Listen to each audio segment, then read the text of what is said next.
Michelle here, and I'm going to show you how to reinstall your seat on your Caboose UL. All right, so we took it off. Remember, the back here goes over this frame bar of the seat. That's where you want to start.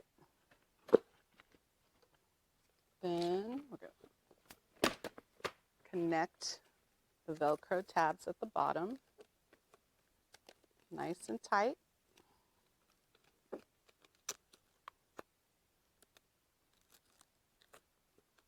Okay.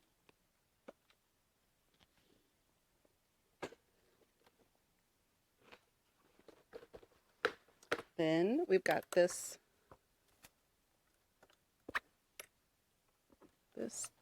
strap. You want it to go over that. Okay, and you're going to go under the little loose one and then over it. Pull nice and snug. All right, and your seat is on. That's how you reinstall your seat.